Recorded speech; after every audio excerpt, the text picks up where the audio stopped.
Olá, sejam muito bem-vindos! Hoje a gente vai mergulhar numa das ideias mais incríveis da matemática. Um número que no começo parecia não fazer sentido nenhum, mas que acabou abrindo portas para universos inteiros de conhecimento. Vamos falar da invenção da unidade imaginária, o famoso I. E para começar, já vamos direto ao ponto. Qual é a raiz quadrada de -1? Por séculos, essa pergunta foi tipo um beco sem saída para a matemática. Pensa bem. Qualquer número que a gente conhece, seja ele positivo ou negativo, quando você multiplica por ele mesmo, o resultado é sempre positivo, certo? Então, como é que poderia existir um número que, elevado ao quadrado, desse -1? Parecia impossível. E olha, essa questão não era só um quebra-cabeças para passar o tempo, não. Lá no século XVI, os matemáticos deram de cara com um muro de verdade quando estavam a tentar resolver alguns tipos de equações bem específicas. A nossa história começa com esses nomes aí, Tartaglia, Cardano, e o mais curioso é que eles não estavam procurando por números imaginários. Eles só queriam resolver equações do terceiro grau, equações bem concretas. E foi bem no meio desse processo que o problema apareceu. Só depois, caras como o Bombelli, o Euler e, claro, o gênio do Gauss, é que foram dando forma e sentido para essa ideia nova, completando a jornada que a gente vê aqui. E é aqui que a coisa fica estranha. Pega essa equação, por exemplo, uma equação cúbica super normal. A gente sabe que ela tem 3 soluções que são números reais. Uma delas é até fácil de achar, x igual a 4. Se você substituir na equação, vai ver que a conta fecha certinho. Só que, quando eles aplicavam a fórmula que tinham na época para resolver essa equação, olha só o que aparecia. Do nada, para conseguir chegar a uma resposta real, palpável, era preciso passar por um caminho que tinha a raiz quadrada de um número negativo. Isso era um absurdo total para eles. Como é que um caminho impossível podia levar a uma resposta real? Não fazia sentido. A solução para esse impasse não veio da lógica de sempre. Veio de um salto de imaginação, de pura criatividade. Alguém pensou, e se em vez de a gente tratar a raiz de -1 como um erro, a gente tratasse como um tipo totalmente novo de número? E foi assim que nasceu o I. A definição dele é de uma simplicidade genial. I é simplesmente o número que, quando elevado ao quadrado, dá -1. Não é um truque. É como se a gente tivesse adicionado uma nova peça ao tabuleiro da matemática. E com essa nova peça, o I, foi possível criar uma família inteira de novos números, os números complexos. Todo número complexo tem duas partes. Uma parte A, que é a parte real, aquela que a gente já conhece bem, e uma parte B, I, a parte imaginária, que é a grande novidade. E aqui está o pulo do gato. Até então, a matemática toda vivia numa linha, sabe? A reta numérica, uma dimensão.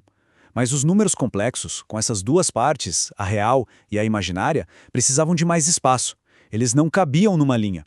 Eles abriram uma segunda dimensão inteira. A matemática saiu da reta e foi parar num plano.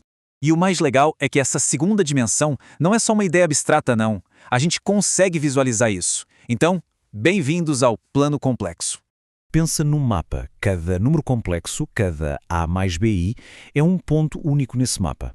O eixo horizontal é a nossa velha conhecida, a reta dos números reais. E o novo eixo, o vertical, é o eixo imaginário. De repente, aquela álgebra que parecia super abstrata ganhou uma geometria, um desenho que a gente pode ver e entender. E como em qualquer mapa, a gente pode medir distâncias. A distância de um número complexo até o ponto de partida, a origem, é o que a gente chama de módulo. E se você reparar bem, isso nada mais é do que o Teorema de Pitágoras. Olha que incrível! A ideia supernova do I está conectada com um dos conceitos mais antigos e fundamentais da geometria. E para a gente localizar um ponto nesse plano, existem basicamente dois jeitos. A gente pode usar as coordenadas, que é a forma cartesiana, ou pode usar a distância até a origem e o ângulo, que é a forma polar.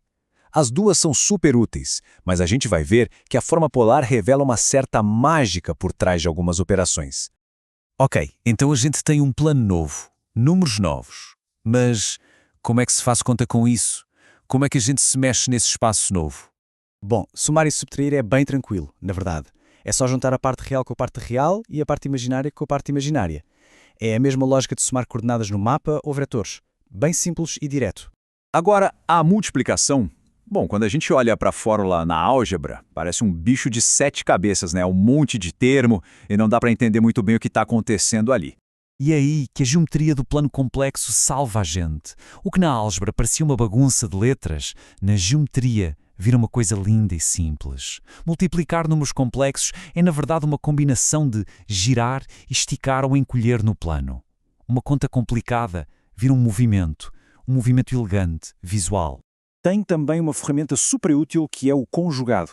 A ideia é bem simples, é só pegar o número complexo e trocar o sinal da parte imaginária. No nosso mapa, isso é a mesma coisa que ver o reflexo do ponto no espelho do eixo real, e isso é essencial para fazer outras contas, como a divisão, por exemplo. Mas, no fim das contas, por que tudo isso importa?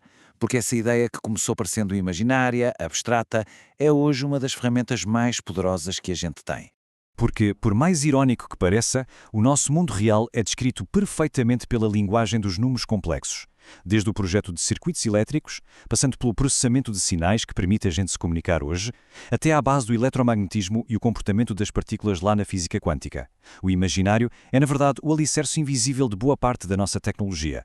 E na própria matemática pura, o Gauss usou os números complexos para provar uma das coisas mais importantes de todas, o teorema fundamental da álgebra. O que ele diz, basicamente, é que no mundo dos números complexos não existem mais becos sem saída.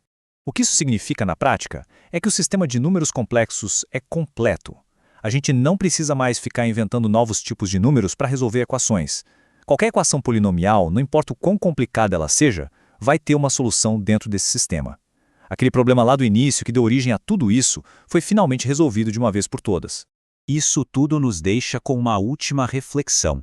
A invenção do I ensinou pra gente que, às vezes, aquilo que parece impossível é só uma porta para uma nova dimensão, para um novo jeito de entender o mundo. Então fica a pergunta no ar: que outras portas impossíveis ainda estão por aí, só esperando para serem abertas?